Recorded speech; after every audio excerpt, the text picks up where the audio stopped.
This podcast is sponsored by nobody.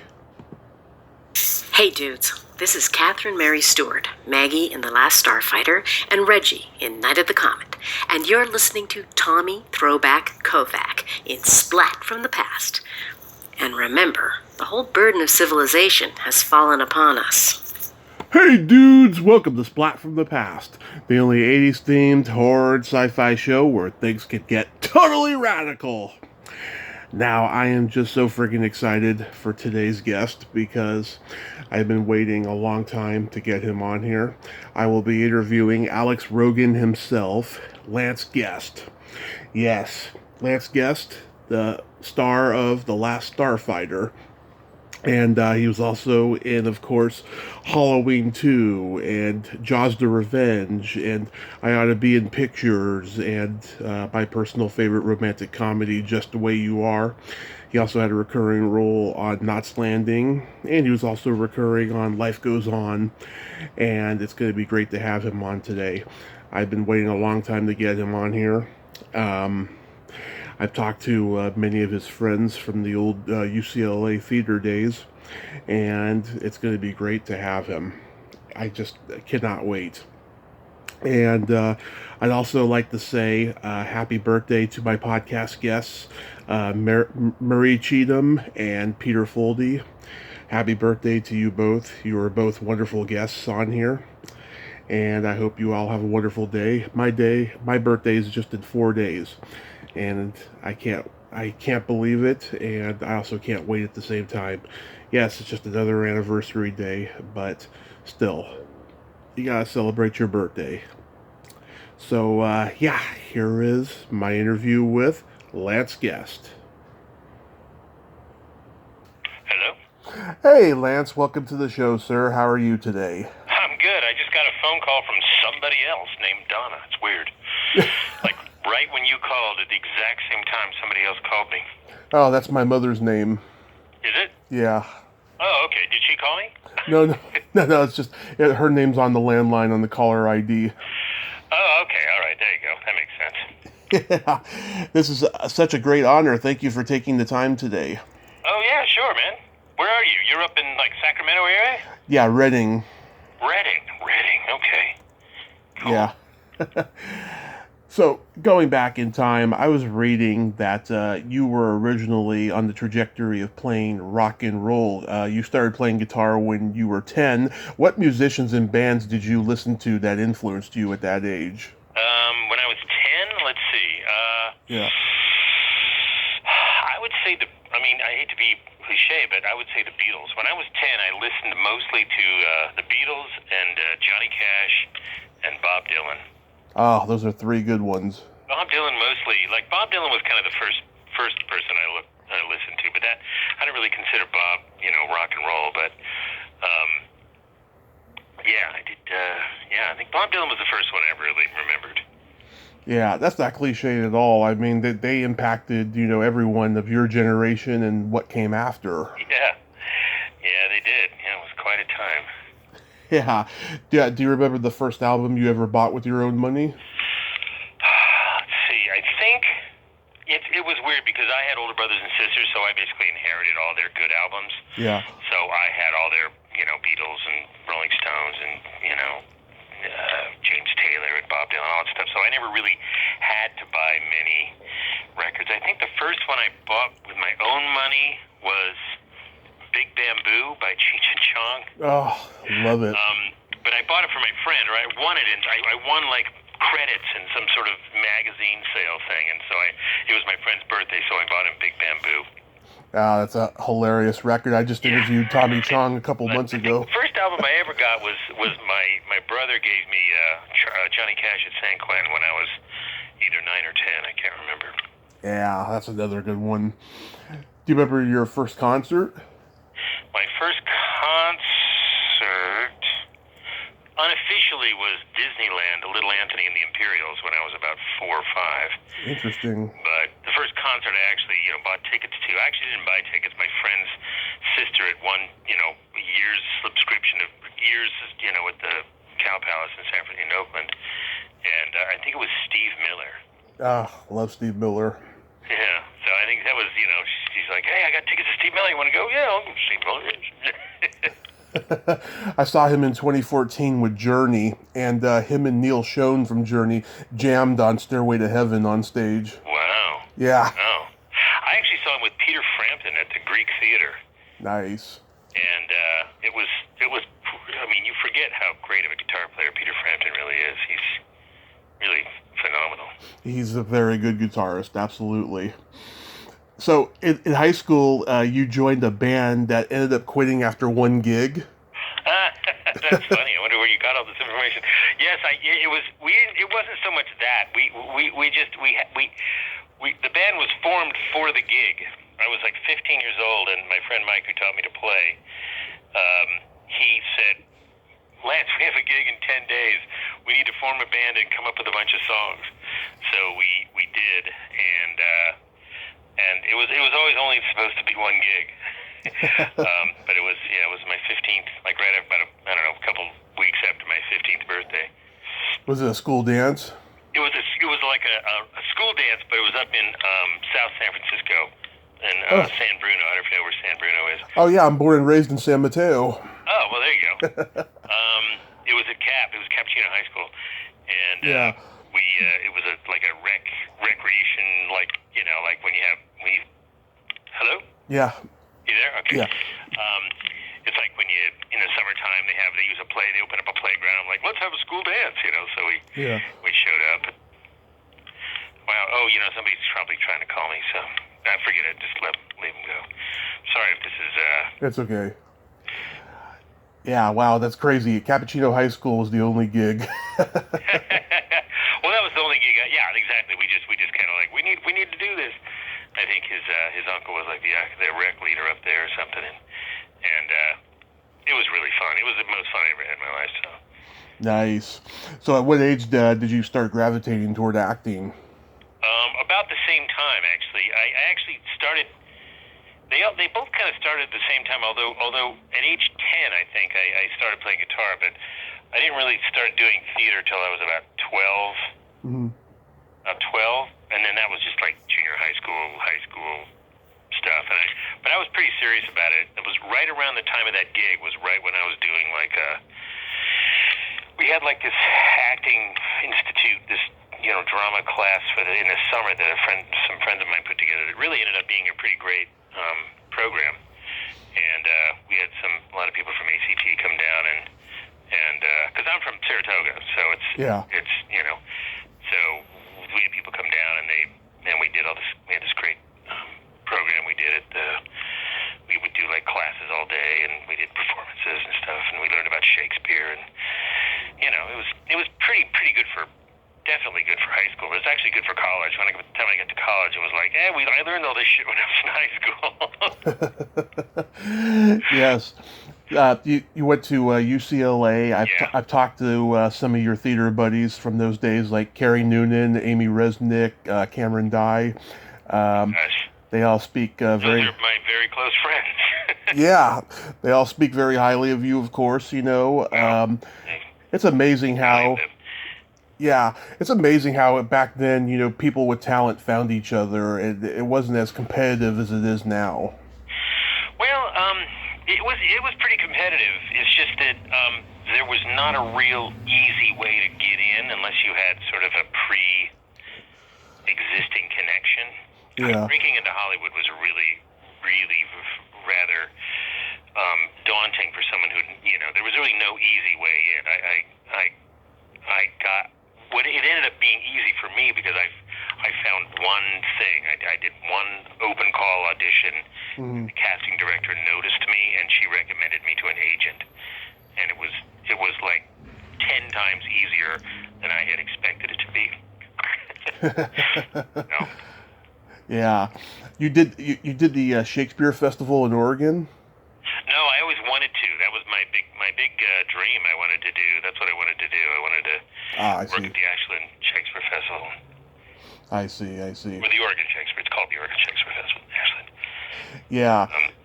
Were you part of Tim Robbins' Actors Gang?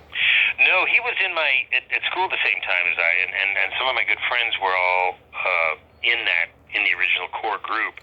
But we had sort of a parallel company. We had this company called City Stage that my friends of mine, we built a theater in downtown LA, and at the time when downtown LA was still pretty desolate. Yeah. And and so we had our own theater company. But I've seen a lot of the gang shows over the years, and Cameron's done a lot of gang shows as well. Right. I've Yeah. seen him in a lot of them. Yeah. It's And I see Tim every few years. yeah. And it's fun. I'm friends with some pretty good number of those people. Yeah, that's so cool. Yeah, it's amazing how 40 years later it's still going, Yeah. I'm sure if Tim wasn't as successful as he was, it probably would have been gone a long time ago. Yeah, maybe. I don't know. It's really hard to keep a theater going. There's a lot of work involved, and it's quite an organization. I mean, it's most people I know that have tried to start their own theater companies, small theater companies. It's very, very difficult, and it's hard to keep the funding up. It's hard to keep things going, and I think they've done exceptionally well. I think there's a lot of work involved. It's not just that he's makes a ton of money as a movie star. There's sort of a lot more that goes into it. Yeah.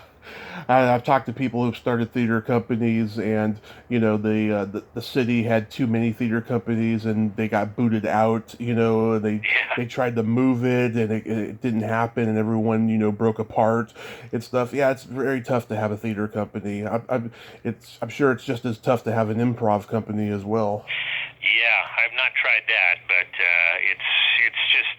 I mean, in LA at one time there were 125 equity waiver theater companies. At one time. Wow, 25. In LA, I don't know about the city of LA, but certainly LA County, which is a lot.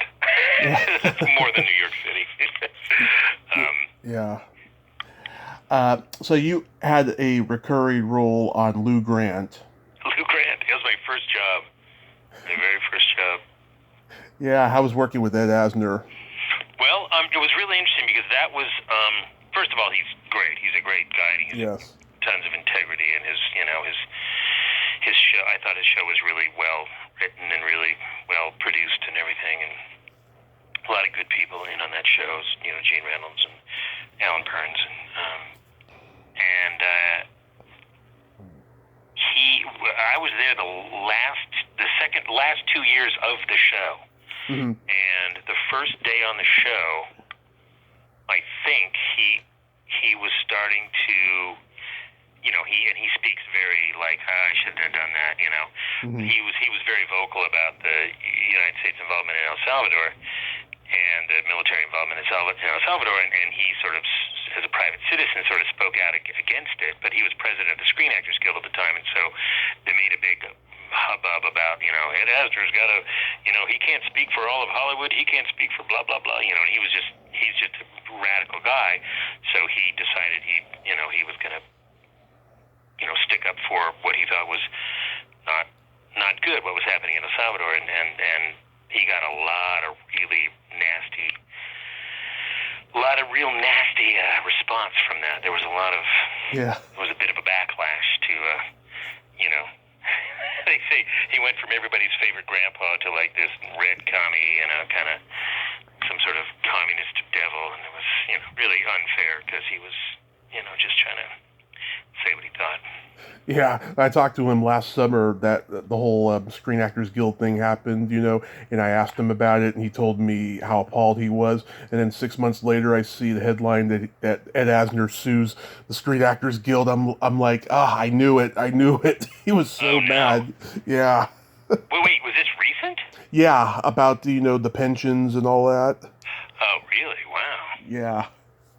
Yeah, because he served 2 terms on the board, back in the day as the president. Yeah. Wow, that's heavy. Yeah. Gee whiz. How does Halloween 2 come to you? That was just an audition. It was funny. It was like an 8:30 in the morning audition, I remember. And I just drove out to Burbank, and there was snow on the hills, and it was just really a weird. I remember the exact day that it happened. I went in there and I met with Jamie Curtis and the producer and the director, and it was really fun. I mean, Jamie Curtis is so funny. There it is 8:30 in the morning. She's got loads of energy, and I'm like drinking coffee, trying to keep up, And and I think I was 20 years old, or like almost. I was 20. And we just did our auditions, and she was really charming, and then I don't think I auditioned twice. I think I may have just auditioned once. I can't remember. Mm-hmm.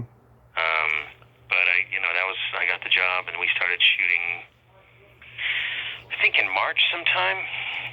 March, maybe April. I only worked 5 weeks on that, but the whole shoot was, I think, I don't think it made 7 weeks. I think it was just a 6-week shoot. Mm-hmm. But that was like my first big movie, and I wasn't really a horror movie fan, so I was kind of trying to figure out how to do horror movies. So you weren't a fan of the original?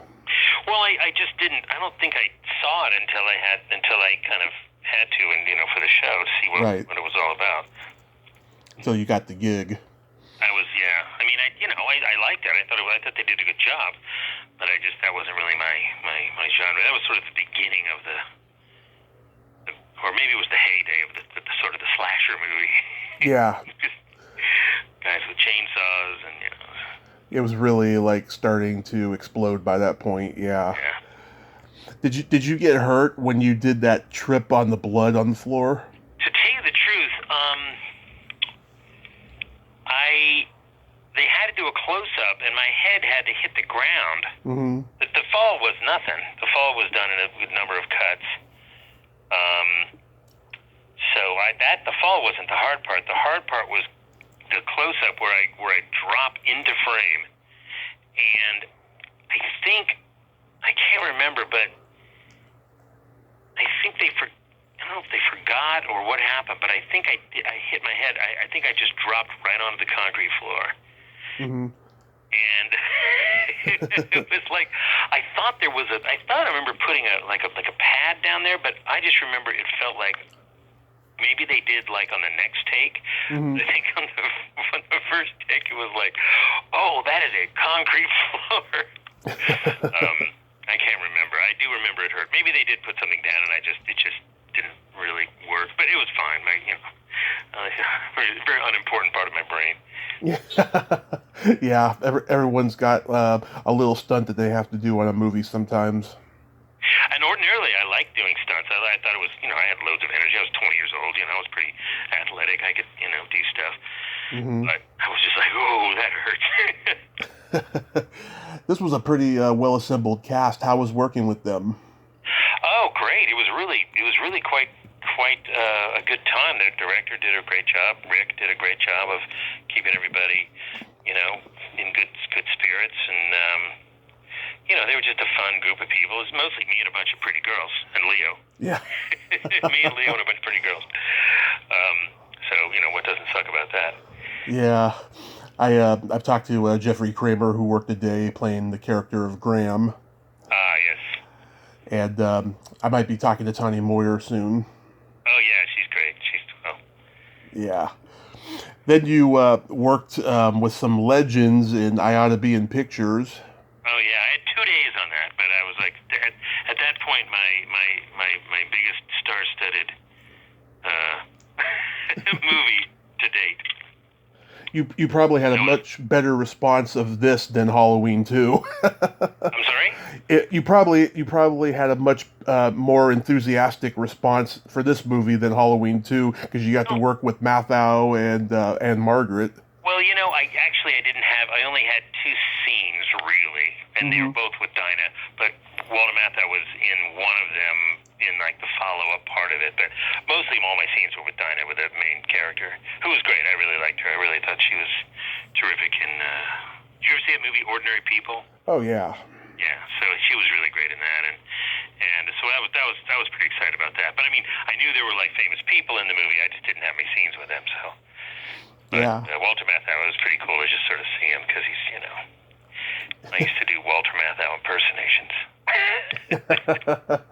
Oh, I've heard from a couple of people he could be a handful on a set. I don't know. I didn't experience That's good. But Herb Ross was a very, very talented and very successful director, and of course Neil Simon, and there's a lot of great people involved in that. Yeah. Then you were in one of my favorite romantic comedies, Just the Way You Are. Oh my God, really? Yeah. Did you even know what that? How did you even find it?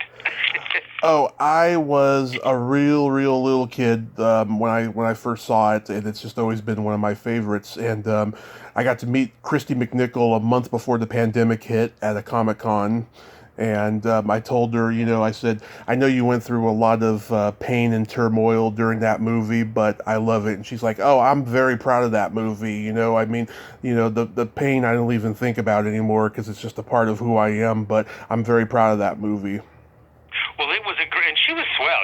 She was terrific. But it was a really great idea, great script. It was Alan Burns wrote the script. It was very, very clever, fun, kind of charming premise. And I remember the director was Molinaro, Eduardo Molinaro. He was French Canadian, I think, or maybe he was French. I can't remember. He's French, yeah.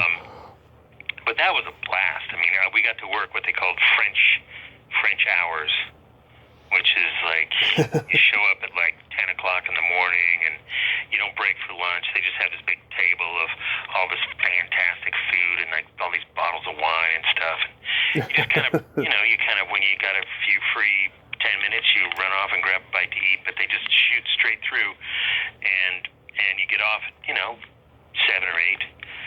It's just like this very sort of civilized thing. Everybody goes out to eat, and it's just like this sort of a constant party. I never heard that. There was some great. I worked with, I didn't work with, but I hung out with Tim Daly and Bobby Carradine because they were the other two guys. Right. The other two suitors. We were all there at the same time, so it was kind of fun. We got to play guitar with those guys. Nice. Yeah, Bobby Carradine, great guy. I've met him too. Yeah, French out. He was in one of my favorite movies, Coming Home. Oh, yeah, that's a great movie. Yeah. A great commentary on the Vietnam veterans. Yeah. Wow, French hours. I never heard that term before. I think I'm going to start using that. Well, I don't know if they do it anymore, but that's how the French used to make films, and it was just kind of like you show up and it's like you're just part of this really cool party. It wasn't like there's something. I mean, obviously film sets can be fun, but mostly they're standing around trying to avoid the snacks and waiting for the lighting to get set. Yeah. Now we get to the immortal, the Last Starfighter. Yes. Is it true Nick Castle, who had played one of the first Michael Myers, knew about you in Halloween 2, and that's how you got cast? I just found this out. So I found this out watching the documentary of The Last Starfighter. Nick never said that to me, but he said that when his friend was, John Carpenter, and John had some input in Halloween 2. He didn't direct Halloween 2, but he had a lot of overseeing and stuff, and he was doing some editing on it, and Nick would come over and hang out with him, and he said, hey, who's that guy? I've got a script that we're developing, and he might be right for the part. That was about it. That's all I heard. And then I cut to 2 years later, and I show up at an audition, and then that's what it is. But I had no idea there was any connection at all. And then when we started working, he said, "Oh yeah, I'm friends with John, and I was in a band with John, and yeah, it was kind of fun." Yeah. The immortal, what is it? The immortal video of Big Trouble in Little China. You ever see this? Oh yeah, Music video. I hadn't seen the video, but I've seen the movie, of course. And there's a music video. It's pretty 80s. It's pretty funny. Yeah. But that's their band, Nick and I think Tommy Lee Wallace. Is that possible? Probably, yeah. I know that they're all buddies. Yeah. Yeah. So because John's a composer as well. Yeah, he goes on tour and he performs all his movie scores for the audience and stuff. Yeah. Renaissance man. He is very much a Renaissance man, That was a big Escape from New York fan. Oh yeah. And Nick, I mean, the whole crew had actually just come off of that when we made Halloween 2. So even though we were making Halloween 2, all they talked about was Escape from New York. And they were, so I got to go to the premiere of Escape from New York, and it was just really cool. I just really liked that movie. Oh, that is so cool. You got to go to the premiere. What was it like? I don't know. I didn't have any idea. I didn't have any idea what it was, and I just went, and it was just really fun. It was that classic sort of 80s, apocalyptic, that art direction, and just that, sci-fi adventure. How do you do, like the bear, the picking up the from the smoldering ashes of the apocalypse comes the anarchy and the it's all Mad Max. It's all that whole early 80s kind of aesthetic. Exactly. Yeah. So did you feel any pressure to be finally cast in a lead in a huge Universal movie? Yeah. I mean, I had the thing is, I had always I always. I mean, I shouldn't say always. When I was younger, I always often played lead characters, and when I started auditioning, I only did a few supporting character auditions before they started throwing me up for lead parts in things, which I found that was what really freaked me out. So I auditioned for about 2 months before I got my first job, the Lou Grant job. But during that time, I think I got 2 different screen tests for feature films, and so I was kind of prepared a little bit because it was weird to have just started and to all of a sudden start auditioning for lead parts. But so when I finally got Starfighter, the biggest amount of pressure is that I felt like my sort of holding on to the thread of the character was the thread of the plot was kind of driven by me, by my reactions and my whatever my dynamic was, that it seemed to kind of drive the movie. So I knew that it was kind of up to me to keep it together. And when you're the lead part, I mean, I was in pretty much every scene except about 3, and sometimes I played both parts. So that was the most nerve-wracking. I got in a car wreck on that. Coming to work when we did the scene with the beta unit where I have to play both guys in the bunk bed. Yeah. I got in a car wreck. I was like 2 hours late for that show. Oh. I mean, I don't think I was freaked out, but I was a little bit freaked out. But let's see. Yeah, it was funny because I shouldn't have been, because that was the audition scene. It was the scene I knew the best. But I don't know. There was something else going on with me, and I was like, I just kind of had an anxiety attack or something. I don't know. That's not a normal thing for me, but it happened on that day. Yeah. Did Robert Preston or Dan O'Harely mentor you? Not so much. I mean, there wasn't that much time for that kind of stuff because they were only on for a sort of a limited amount of time.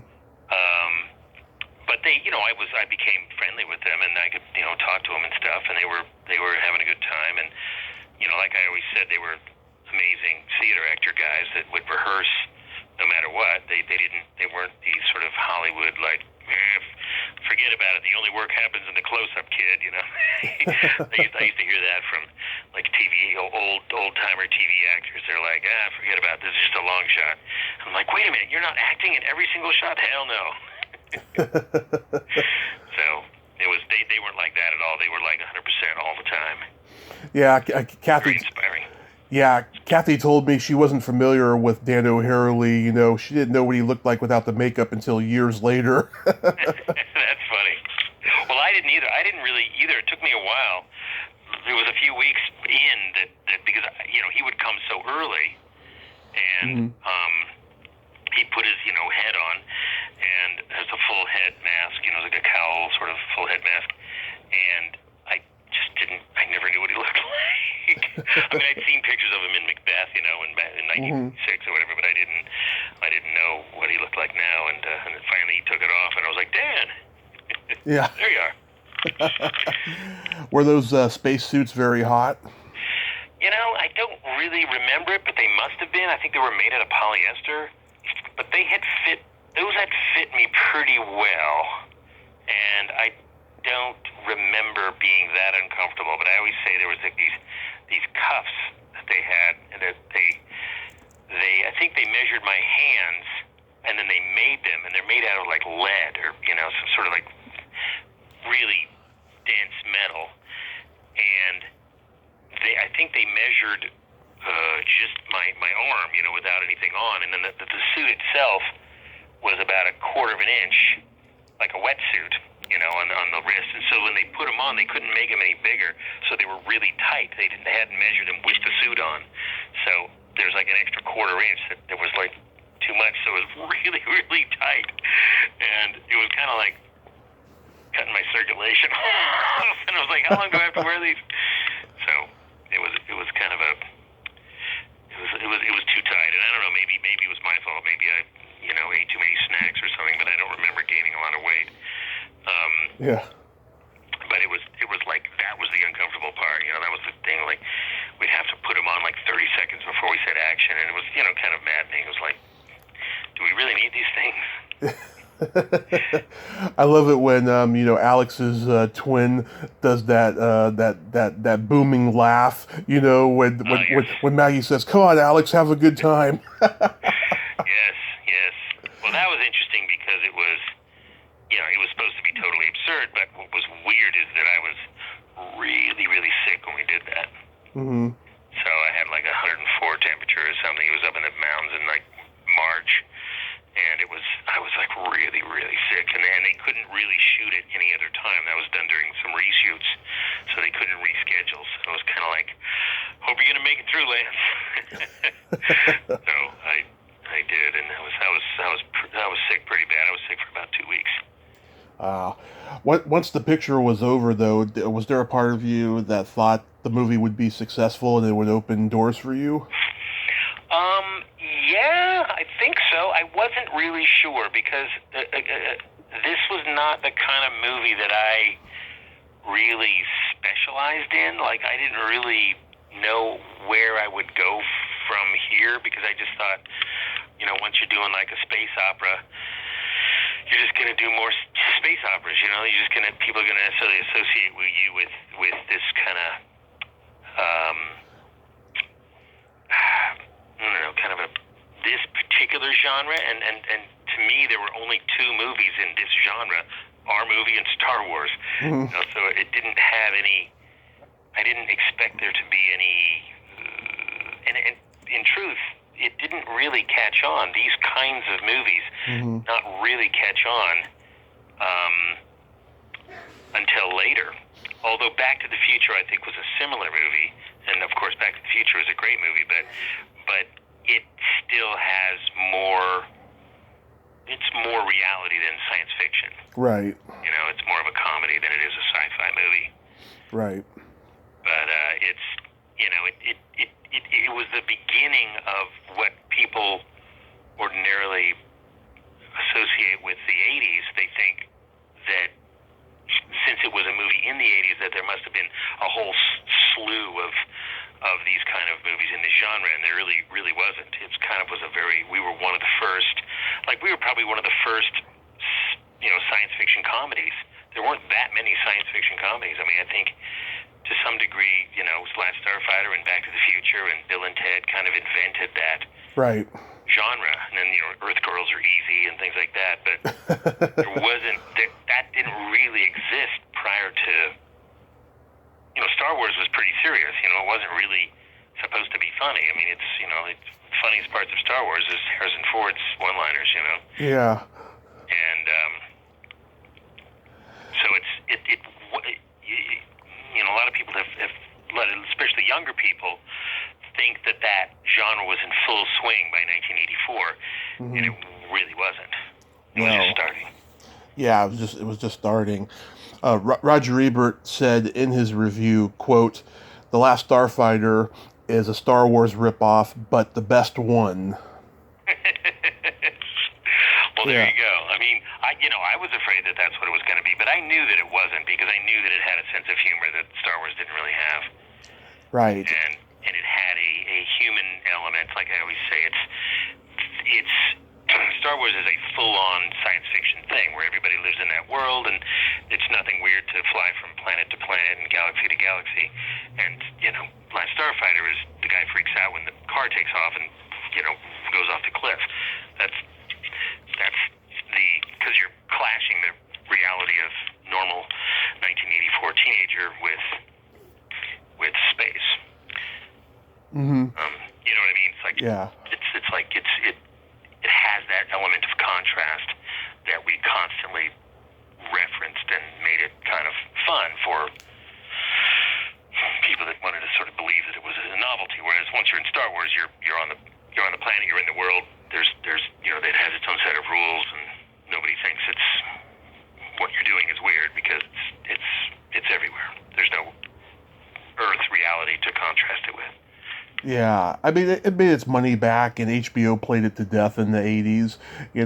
I mean, I told Kathy this the first time I talked to her. I said, I think the appeal of the movie is that, this is the only time in film where, trailer trash has succeeded at something. It's a unique concept. Yeah, I mean, it is interesting that the whole trailer culture, I think, has become a little more 8 Mile than it was back then. Mm-hmm. It's like that the term trailer trash, which I don't really like. Yeah. That word was not around in 1983. Yeah. There were people that it was just kind of it's hard to say. America has gone through so many different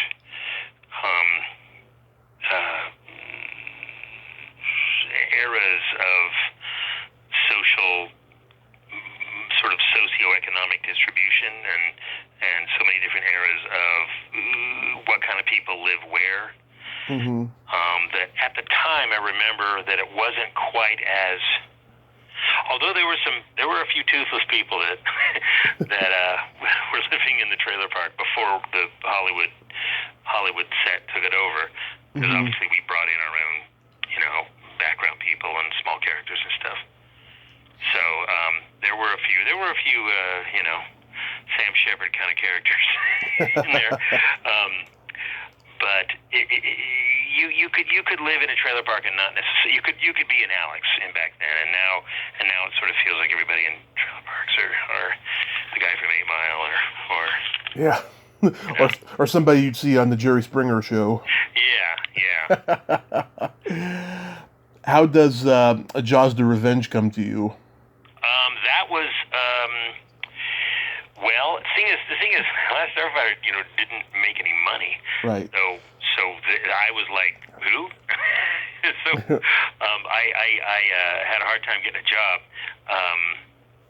After that, I had a follow-up movie that didn't happen. It was an independent film that I'd loved, but it didn't get finished. I mean, it didn't get shot. Mm-hmm. So we were all ready to go, and they pulled their money. So I kind of was sort of scrounging around for jobs, and I got some theater jobs. I think I did about 3 plays or something in 85, 86. Right. And I did a few things, but not a lot. And then I got a straight up offer from Universal. Do you want to do Jaws 87? I said, wait, I'm not auditioning for this? They said, yeah, no, it's an offer. They want you to do Jaws 87. I'm like, Jaws 87, really? So then I went and I read the script, and it was a lead part. It was a very respectable part. It was a good. The guy made sense at the time.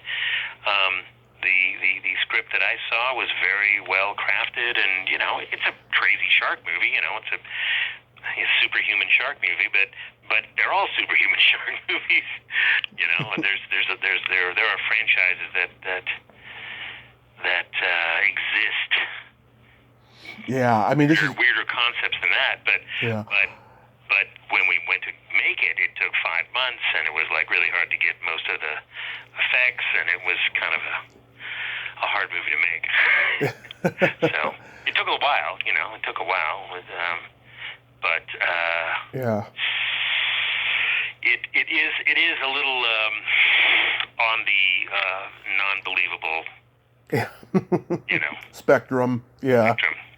But like I said, you know, it's basically a horror movie, a thriller, and there have been things that have been equally fantastical, but I don't know. There was a lot of problems with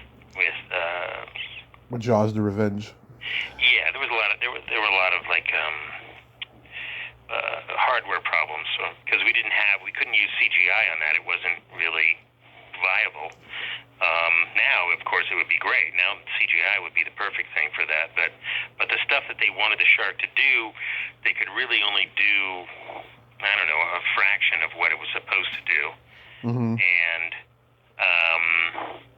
they kind of did the best they could, but they still had to, they had to depend on hydraulics and, tide and current and, real world things, doing these crazy sort of acrobatics with this mechanical shark. So you can't really predict what you're going to get on film. And they shot it, they developed it and shot it and had it in the theaters like within a year. The whole movie, like from inception to opening night, was like a year, which is unusual. Yeah, I mean, the movie has become a real pop culture juggernaut of an example of how not to make a sequel, but Yeah. I like it for what it is, because you can't go wrong with Michael Caine, and he won the Academy Award while filming this movie. I know, it was great. We were like, yeah, Michael! And he's down there with us going, yeah, cheers, mate, whatever, But he was a really good guy. Oh, yeah, I've heard nothing but good things about him. Yeah. Judith... Shouldn't say was, he's still around. Yeah. Judith Barcy, it's so sad that she passed away so young like that. That was brutal. That was really brutal. Yeah. Mario Van Peebles, he's great and everything.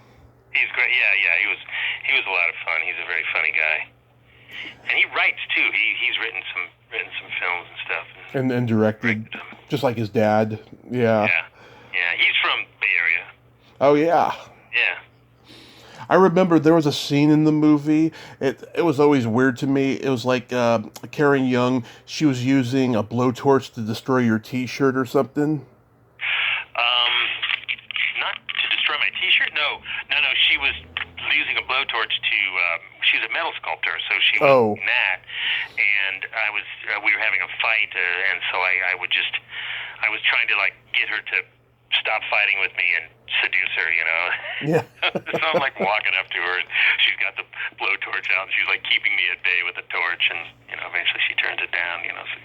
That's right. Yeah, I always thought that was a weird scene. No, it was supposed to be sexy. It's not supposed to be like dangerous or weird or anything. It was just like but she's kind of an edgy actress, I think she made a lot of choices that were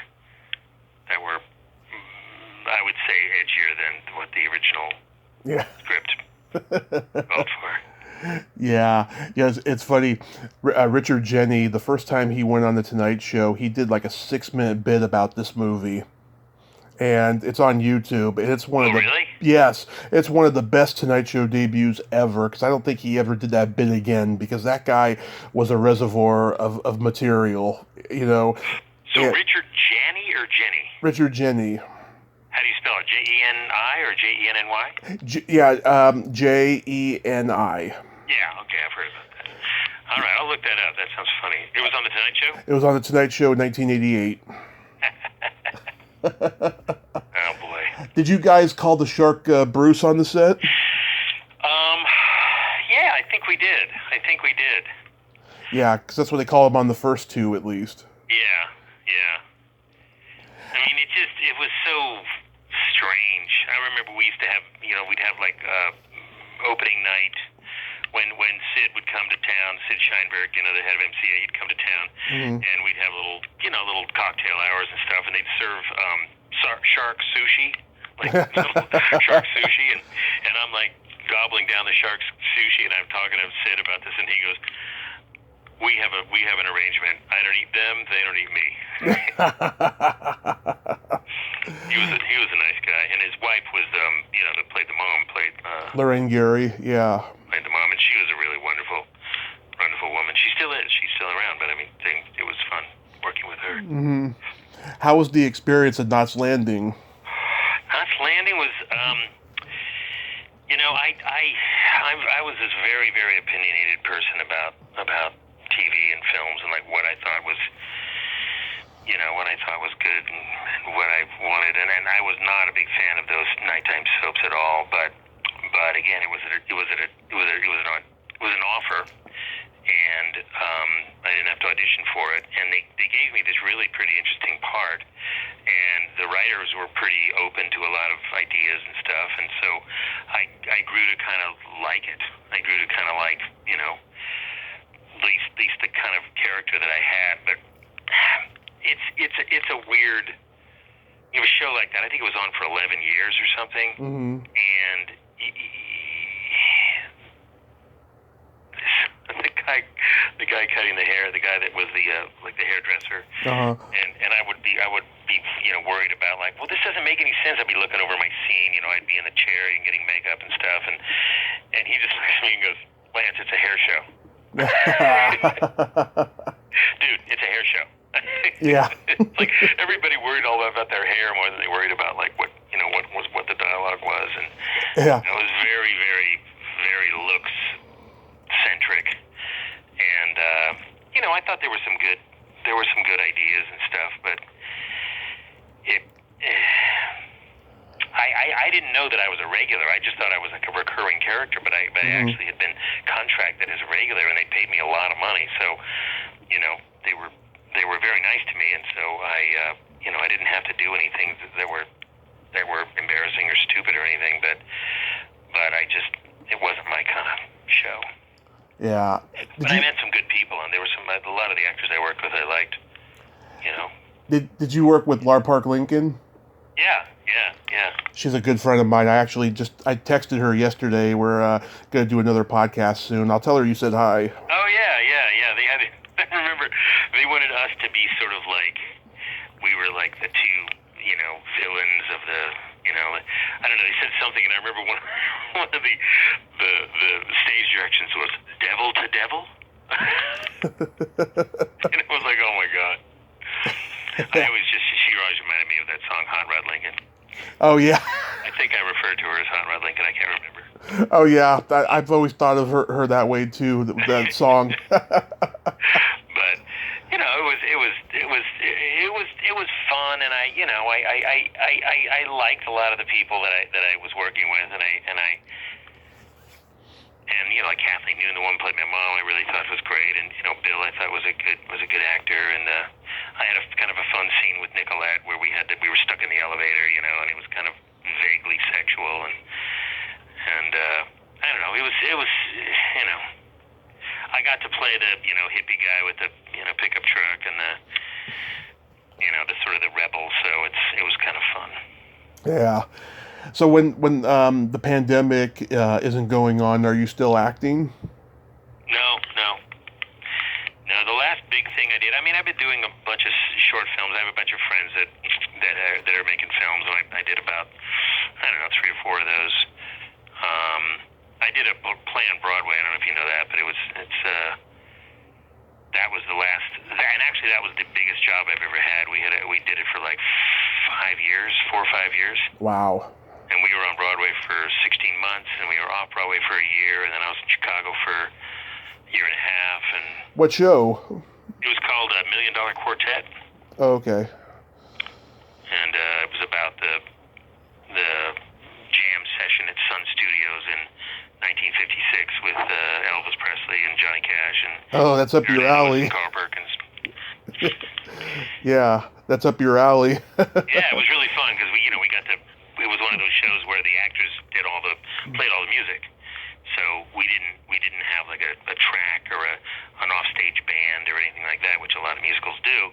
We were playing the stuff, and it's 3-chord rockabilly, but it was good. It was really, the music was really good. Our music director Chuck did a great job on the arranging the music and just doing the songs, and I got to play Johnny Cash, which was really fun, and it was Broadway. Doing Broadway. That's so cool. So you're just retired from acting for the most part? Well, I mean, I was kind of like there was a couple of musical projects that were musical plays that were real possibilities, and they didn't happen. And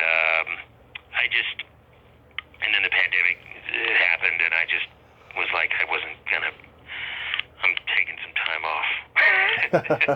I mean, I'm not retired from it. I think that there are plans to do this Last Starfighter sequel, so we'll probably be doing that.